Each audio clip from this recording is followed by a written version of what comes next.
Assalamualaikum warahmatullahi wabarakatuh. Perkenalkan, nama saya Muhammad Abizarin dari Prodi Akuntansi Perpajakan semester 4. Di sini saya akan menjelaskan tentang KOSO.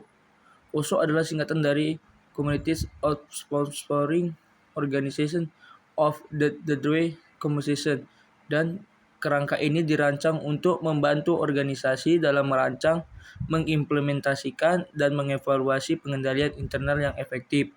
KOSO juga terdiri dari 3 dimensi utama.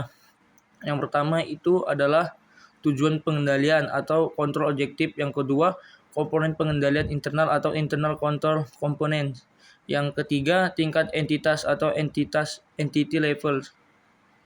Dan kembali yang pertama tadi tentang tujuan pengendalian atau kontrol objektif terdiri menjadi 3 bagian. Yang pertama, operation atau operasi, berfokus pada efektivitas dan efisiensi operasi organisasi, termasuk kinerja dan juga proteksi aset. Yang kedua, reporting atau pelaporan, bertujuan memastikan pelaporan keuangan dan non-keuangan yang handal, tepat waktu, dan transparan. Yang ketiga, compliance atau kepatuhan, memastikan organisasi mematuhi hukum dan peraturan yang berlaku. Yang kedua, komponen pengendalian internal atau internal control komponen terdiri menjadi 5 bagian. Yang pertama, control environment atau lingkupan pengendalian. Dasar dari semua komponen lainnya ini mencakup etika, integritas, nilai-nilai organisasi, dan tata kelola yang mempengaruhi pengendalian internal. Contohnya seperti perusahaan menerapkan kode etik dan kebijakan disiplin.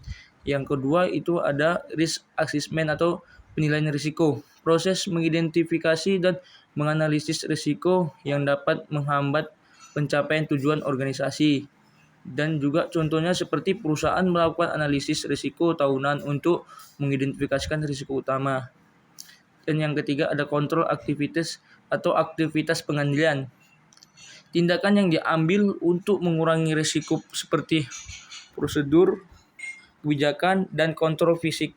Contohnya itu persetujuan untuk transaksi keuangan. Yang keempat ada informasi dan komunikasi sistem dan proses yang memastikan informasi yang relevan dikumpulkan di proses dan disebarkan secara efektif. Contohnya itu seperti perusahaan menggunakan sistem ERP untuk mengelola data keuangan dan operasional. Yang kelima atau yang terakhir, monitoring aktivitas atau kegiatan pemantauan. Proses ini juga memastikan bahwa pengendalian ini berjalan dengan baik dan dipengaruhi sesuai kebutuhan.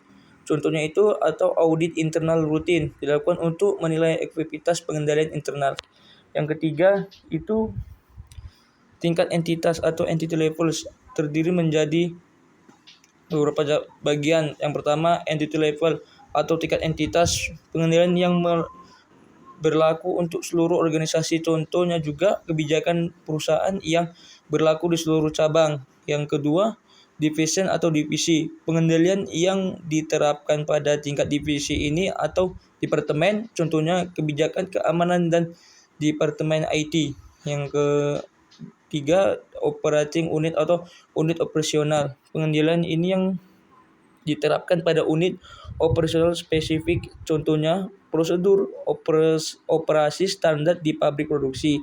Yang terakhir itu function atau fungsi, pengendalian yang diterapkan pada fungsi ini yaitu seperti pengendalian penggajian di Departemen HR.